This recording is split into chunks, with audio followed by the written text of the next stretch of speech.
where the lights shine bright. Vegas, in the clear desert night. Vegas, where they can make you a star. Vegas, at the end. NFR Extra is a weekly podcast that focuses on the Wrangler National Finals Rodeo and features icons that embody the rodeo and Western lifestyle.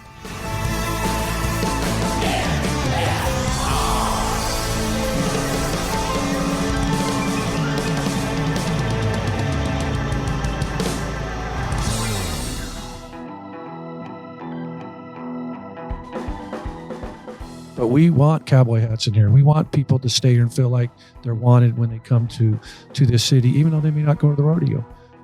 There is no rodeo like this anywhere in the country, and they know that when they come here. It's spectacular, and it should be because it's Las Vegas.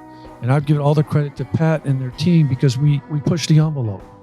What else can we do to drive business to the city and talk about come here for the NFR? Even if you don't go see it, it's an experience like no other. And people do that. They'll book their vacation during those 10 days knowing they're not going to the rodeo, but they're going to watch it or shop or party or have fun and just be part of the whole vibe. And I think that's what we do really, really well. And I don't think another city could really do what we do. This is two-time world champion Paul Eves, and you are listening to NFR Extra.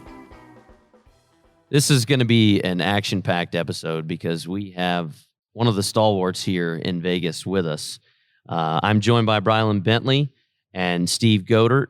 We're going to be educated by Scott Sibella today because we're going to hear some of the history and what has happened to make the NFR what it is today. So, Scott, if you can, tell us about the first hotel you ever managed here in Vegas. Well, I've had a lot of senior positions in a couple of properties, but the first property where I was president COO was Treasure Island back in 2000. Okay. And tell us what Treasure Island was like in that era. Back in that era, I would say it was more of it was built to be a family property, family-oriented property. Mr. Wynn created this pirate show out front and was really the first one to think maybe we should bring families back to Las Vegas. And it somewhat worked. It had been open a few years before I got there. I think in 93 we opened. We decided that maybe we go a different direction, and we kind of made it more adult-oriented, changed the pirate show to a different format, Sirens of TI we called it, try to bring that adult customer to go watch the show. And but back then, that's what the city was all about, and it's kind of moved into not a family destination, but there's still properties that are good at it, and they cater to it. Try to do that a little bit here at Resorts World, but we're not saying we're a family property, but we'll accept families, and we have a family pool and things like that. So the town's really evolved, a lot since back then in 2000. I love the family part of it too, because I've got a young family, and people always, you take your kids to Vegas, and my kids are like, oh, we're going to Vegas with Dad. And that's so wonderful for the properties that at least accommodate that, to where it's like you can take your kids and have a nice dinner, and you have those places that are available. But one of the great things about it is, that my kids love is the NFR experience, and you were a pioneer in getting that going. Please. Yeah, the NFR's done so much for this city, and I think the city's done so much for the NFR. When I started my career back in the Gold Nugget right at UNLV, the rodeo was just kicking off, and it was more oriented to downtown. I don't think a lot of people on the Strip even knew what was happening. Downtown, it was big. The Horseshoe was the big sponsor. We did a lot at the Gold Nugget, and that's why I learned a lot about it, and still have a lot of good friends that were cowboys at that time or were part of the NFR.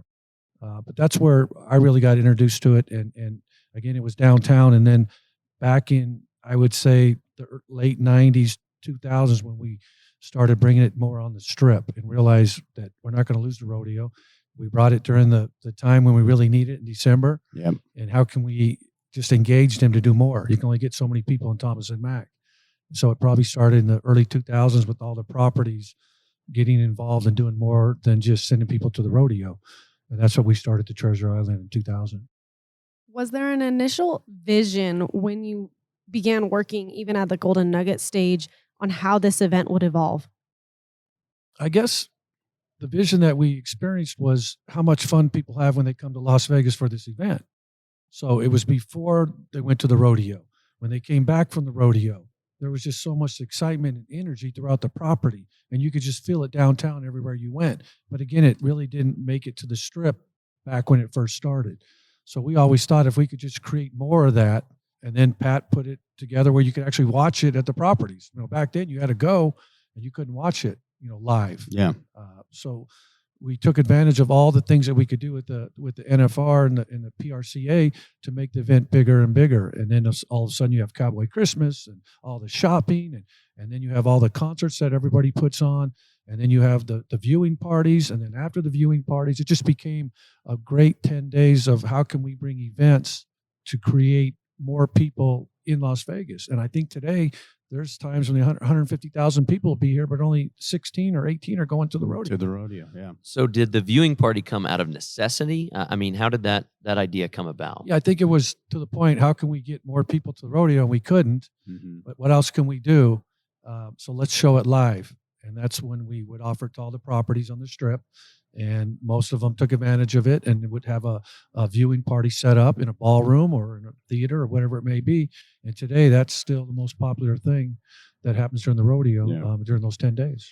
That's what I think is really special about, you talk to these contestants and they talk about the energy that Las Vegas has, that the Thomas and Mack has.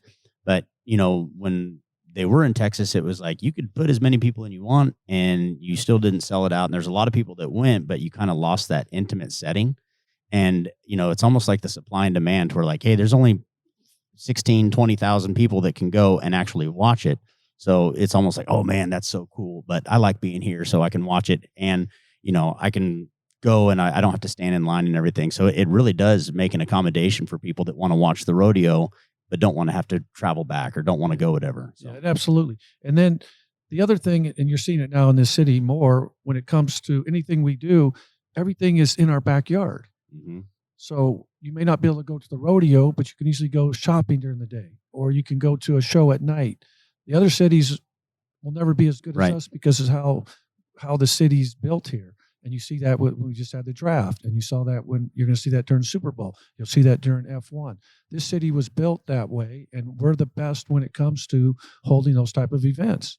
Not because we're any smarter, it's because the assets that we have around the city is built for entertainment. Absolutely. Can you tell us a little bit about the evolution of that viewing party? Because the first viewing parties are not what they are today. It's an experience. It's not just, hey, we're watching the rodeo and having a beer. I mean, they have truly evolved from the first viewing parties to what they are now. Yeah. And our goal was, again, let's create an event that's fun, has a lot of energy. People enjoy it, but they want to stay and have a drink and bring their friends, things like that. So we were the first ones to try to do something in the casino. And I remember when I got to the Mirage, we took that big sports book area and said, what can we do during rodeo? Not a lot of sporting events going on during that time of the year. And we made the party there. And people thought we were crazy, but we showed it on the screens in there. And it was kind of quiet during it. But then once that rodeo was done, it turned into live music and giveaways and and then meet the cowboys. And I remember the days I had chips. All the cowboys had their pictures on my chips. And they would come down and we'd give them, $25 chips to bet. And we just come so far in creating a great atmosphere on the Strip. And I would say 75% of the properties are doing it today. Some have never really jumped into it and that's not their niche. Here at Treasure Island, we worked on it while I was trying to open it because we opened late in the summer and we wanted to make sure we were ready for rodeo. And I think for the first year, we did a pretty good job of programming it. But we want cowboy hats in here. We want people to stay here and feel like they're wanted when they come to this city, even though they may not go to the rodeo. But it started showing it live right there on the casino floor. Within these viewing parties, they've also created an additional asset. You speak of the entertainment town that we have. How do the sponsors now fit into your properties as this grows and develops? Yeah, that's a great question. Back when we first started this, it was all the expenses were part of the property and you hope you can sell some beers and offset. But again, you sell rooms and all those type of things. But now there's a lot of sponsorship involved. And, big one is Wrangler. Wrangler probably is part of most of the properties on the Las Vegas Strip. So it's much easier to get the sponsors because they see this crowd. They want to be part of it. And we kind of turn the whole property over to our sponsors. So it could be the Wrangler Doghouse, or this bar could be the Jack Daniels bar, or whatever it may be. So the sky's the limit now. And every year we get more and more sponsors. And it's continues to grow, and it's been great. It's interesting too, because as this city has grown, with the other professional sports that are coming in here too, it's almost like a new challenge almost to like, all right, hey, we have all this other stuff, but like you were talking about when the rodeo first came, these viewing parties for moving forward. Now it's like, hey, we've got the rodeo and all this other sort of stuff, but you're still catering to those cowboys that are coming in here. And that's, one of the cowboys that has really kind of was a pioneer on developing stuff was Casey Jones. So how did that partnership come in with working with Casey? Yeah, exactly what you said. Casey was, I became good friends with Casey. Of course, Casey was competing and one of the best at what he did. But Casey always had a business mind and would always give me ideas. You should do this, you should do that.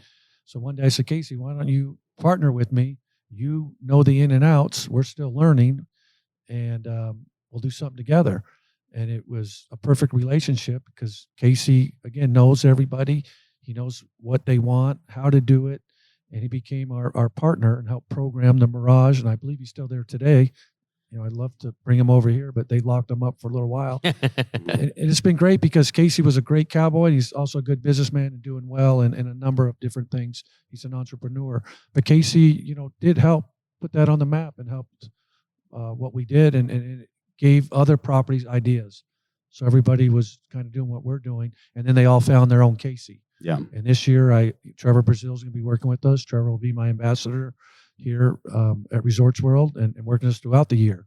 But you meet some great people and just really know that niche and that business when it comes to what they do. And it just brings a lot of support to us. It helps us a lot. You don't grab much low hanging fruit when you're bringing guys like Trevor on the deal.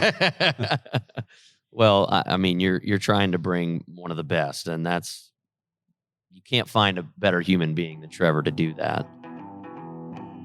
Let's take a quick pause, and we'll be right back. Looking to rope in some new news and features you can't find anywhere else? Then look no further than the series of blogs and vlogs at nfrexperience.com. You'll find customized content on all things rodeo and Las Vegas. There's the NFR Insider with Susan Canode, Hurley's Hotspots, NFR Experience, Junior World Finals, one-on-one with Wrangler contestants, Behind the Chutes, Heart of the NFR, and Gold Buckle Buzz. Every year, rodeo fans make their way to Las Vegas to immerse themselves in the Western lifestyle. For many, their NFR experience includes a trip or two to the Cowboy Channel Cowboy Christmas in search of more. More time with friends, more fashion, more entertainment, more choices, more autograph sessions, more you, and more Vegas. The Cowboy Channel Cowboy Christmas, December 1st through 10th at the Las Vegas Convention Center, South Halls. Open daily from 9 a.m. to 4 p.m. It's all here. Every December, the next generation of rodeo stars makes the trek to Las Vegas to compete in the Yeti Junior World Finals. Watch the competition in 9 events as these kids hope to open their presents early. For 10 days, it's all about more cowboys, more cowgirls, more competition, more champions, and more Vegas. Don't miss rodeos next up at the Yeti Junior World Finals. But to get back to this viewing party experience, you don't just have the opportunity to watch the NFR. You also put an opportunity to watch a show after the show. So you had some concerts in your viewing parties, did you not? Absolutely.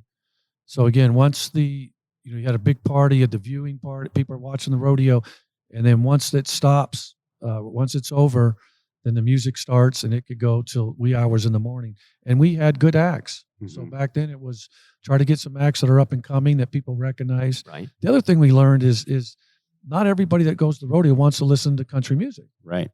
So sometimes we go overboard on country music. Like they hear that every day if they want to. They want to come here and listen to different kind of, South rock, whatever, Southern rock, whatever it may be. So we learned that lesson too. So we'd have different type of bands, and we had DJs sometimes. But again, just to keep that activity going and keep the party going, because we knew if you didn't go to the rodeo, you're there, but the people from the rodeo are coming back, and they look forward to it. And then the people around town would go where the best parties were, and you would just see them flock to those areas. So absolutely, music played a big role in it. Mind you, some of the best parties that still to this day exist are those that you were a part of. T.I., Mirage, and MGM is one that we didn't touch on yet. How did MGM develop and exist but so differently?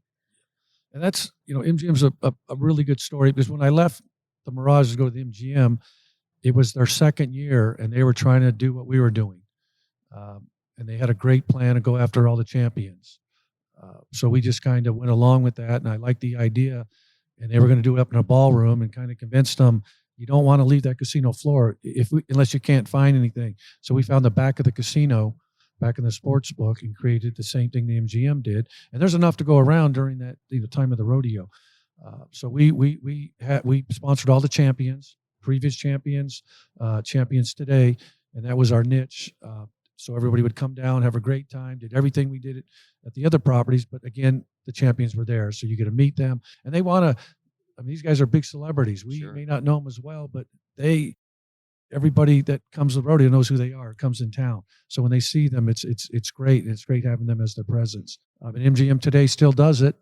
Home of the Champions, I believe it's called, and they're doing great. And it's great to hear that Treasure Island's still doing it. I know the Mirage still does it, and now MGM. So it's just great to be able to help form those events. And what was your role at MGM? I was the president of MGM. Yeah, so I left Treasure Island after 5 years, became president of Mirage. I was there 5 or 6 years, and then went to MGM, president for 11 years, and I've been here about 3.5, 4 years now at Resorts World. Well, I can tell you, walking onto this property, it's a little bit overwhelming in certain spots. So tell us about Resorts World and what's going on here. So we opened last July, late June, and we're on 88 acres. We've built on 42 of it.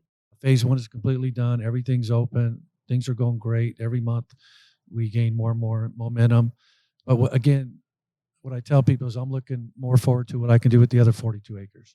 So we're already talking about some really nice attractions, more hotel rooms, more convention space. And was the plan from the beginning.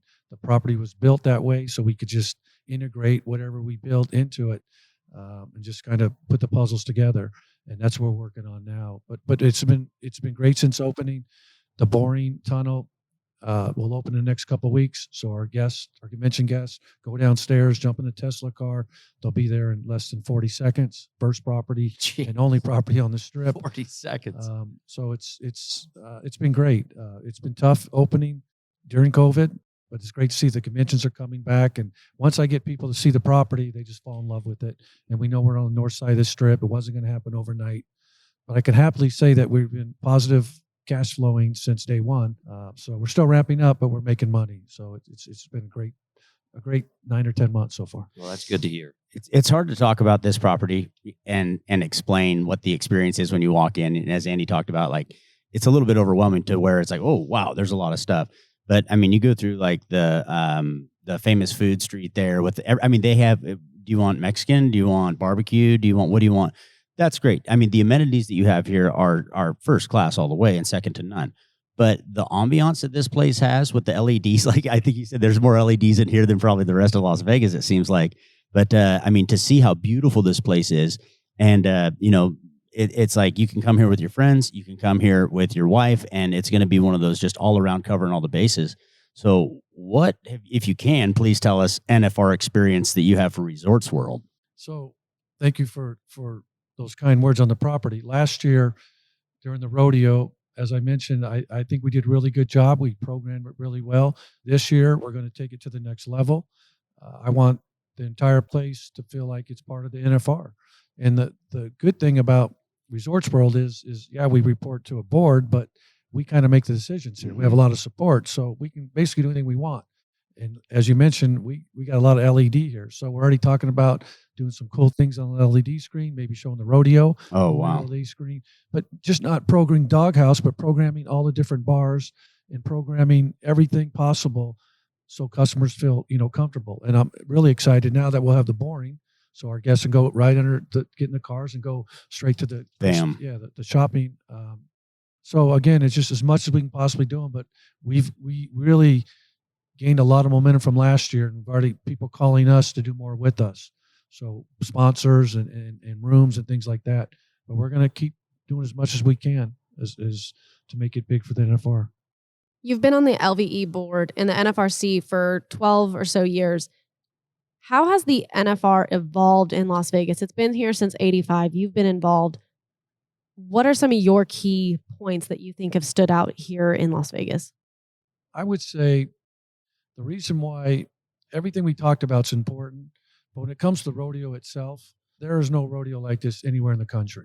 And they know that when they come here. It's spectacular. And it should be because it's Las Vegas. And I'd give all the credit to Pat and their team because we just don't, we push the envelope. You know, it's not like it was a great rodeo. Okay, what can we do next year to make it better? There's got to be something. And sometimes people don't like change and it's not easy to do, but we push hard and say, well, we're going to do something different to create a better experience. Right. Because it's all about technology, innovation, and things change, just like this property. Every decision we made, I had them think about technology with the LEDs and how you check in and how you order food, everything. And I think do a good job with, and I know the PRCA loves that because you never know what to expect.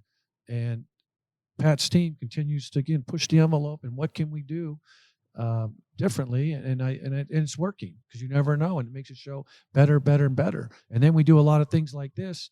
You can only again get so many people into the arena. What else can we do to drive business to the city and talk about come here for the NFR? Even if you don't go see it, it's an experience like no other. And people do that. They'll book their vacation during those 10 days knowing they're not going to the rodeo, but they're going to watch it or shop or party or have fun and just be part of the whole vibe. And I think that's what we do really, really well. And I don't think another city could really do what we do. One thing that, talking about when people come here and they expect certain things, there is no rodeo like this. There's no city that is like Las Vegas.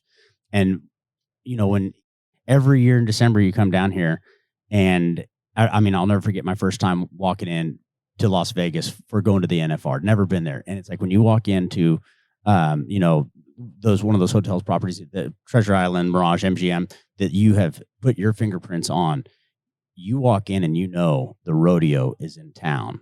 And I think that that's one of the great things to where you go to some other property and it's like, is the rodeo not, or we're not doing they have the things like, there's a lot of cowboy hats in town. You get that and you're like, come on, man. But when you go there and like I said, when you've got that precedence that you have set, it's like, we're rodeoing and it's going to be the best rodeo. And that, to me is like my hat's off to you because that was one of the greatest impressions and experiences you feel. And moving forward, it's like, that's what people want is when they come in here is just that, and you've kind of shown the way for that. At the same time, I think we've come a long way with the city itself. The city knows how important this is. So we welcome the rodeo fans the minute they drive here, land here, the airports, whatever we can do. Yep. And we appreciate it. It's important for this city. We never want to lose the rodeo. We want it to be here forever and ever. And Pat and I pass it on to the next members. But the rodeo, again, has made Vegas what it is. But at the same time, we've helped the NFR and we've helped grow it. And we got to continue to do these things so we don't lose it. And Absolutely. I appreciate what you say. But I think every year more people are jumping on the bandwagon and realize that what can we do to be part of it? Yeah. And that's what you're starting to see. So, Scott, this property is one that, in my opinion, it has some feel for the traditional fan, but I also think that it continues to push towards the future. And that, to me, in my humble opinion, is the big question that everybody has to answer. Is how do we get that next generation of fan outside of all the season ticket holders that we've had for year after year? How do we accommodate them? So, with this beautiful property, tell us what makes it a little bit new and a little bit different, because we've seen it, but say somebody's never stepped foot in Resorts World. What separates it from all the other properties that you've worked at? I would say from the beginning, and it's not easy to do, but we wanted to cater to different levels of customers. So I don't need to mention names, but we want to compete with a number of properties on the Strip. We think we're ultra luxury. We know we are in some areas, and we're luxury, and then we're a mass market property. We have 5-star restaurants, and then we have 3-star fast food restaurants. We're trying to be everything to everybody without alienating anybody, basically. Mm-hmm. So you can go to a 5-star restaurant one night, and the next night you can go to our sports book called the Doghouse, which is a big country bar with live music playing. So we try to do something that you don't see a lot of properties doing in Las Vegas because it's not easy because you got all these different niches. But it seems to be working. At the same time, we're convention property because we're across the street from the new convention center. So again, we're flexible where there's a lot to offer, different type of room types. We do believe we're the truly integrated property. People may say that, but we have a 5,000 seat theater. We have 300,000 square feet of convention space. We have a nightlife experience like anybody else. We think the best spa. We have lounges all over the property. We try to be the best at what we could do when we created these type of things. We have over 40 restaurants. I kind of broke the mold when we built it. You're not supposed to have a bright casino, no natural light. Yeah. The elevators aren't supposed to be near the check-in area. That was 10, 12 years ago when the last property at this level was built. So we did it differently. We used different technology, and it was just a different mindset because how Vegas has evolved to where it is today. It was somewhat of a paradigm shift, knowing that the business would shift down to this side of the strip, which I like to call the luxury side of the strip. So we offer something to everybody here. But I agree with you. That's why it's important that Pat and his team continue to do what we have to do at the rodeo itself, because it's going to be a next generation going there, right? They might want to experience it differently, or the city. That's going to turn over to that next generation. So we all have to continue to think outside the box to get that next generation to want to come here and enjoy all. All right, I'm going to go off script, and this may get me fired, but looking at you, you're wearing a great-looking sports coat. I mean, you are a good-looking, well-put-together man, Scott. But what is it about the NFR and the cowboy lifestyle that keeps you coming back? Because if I were to see you walking through this property, I wouldn't say, well, Scott Sibella's going to go to the NFR and watch the rodeo. I would say that's a guy that's done well for himself. He's a successful businessman. But what is it that attracts you to the NFR and the cowboy way of life? Yeah, I love that question. Again, I've got to know so many great cowboys and people that are in this industry, and they're such good people and caring people. And you see where all these people come from all over the country, but usually from states where they're just so friendly and they appreciate it. And that's why it's important that we welcome them. And I just enjoy that time of year because I look forward to that. Everybody just wants to have fun. There's no trouble. They want to again be welcome, but they want that experience. So I like to put myself in their shoes during that and put my jeans on and cowboy boots and cowboy hat and kind of be one of them. But no way can I do it during the year. I just don't have what they have. But sure. I think that's what the city loves about it. They're just great, caring people that love our city and give us so much. In return, we have to welcome them. Yeah. And that's what I always tell my people, that they just want to be welcome. But just they're, again, great people and just love being around them ever since I got into this business. Yeah. Well, I don't want to speak for my comrades here, but your staff here at Resorts World has been outstanding, and we truly appreciate your hospitality, because this has been a true gift for us to be a part of what you have going on here. Thank you. Love having you guys here, and I'm glad we did this. Yes, sir. Scott, we appreciate you being part of NFR Extra. Thank you. Want to experience more of the NFR? Then visit NFRexperience.com, and we invite you to subscribe to NFR Extra on Apple Podcast, Spotify, iHeartRadio, and wherever you're listening right now. If you like what you've heard on NFR Extra, we would love it if you gave us a 5-star rating and tell your friends how to subscribe.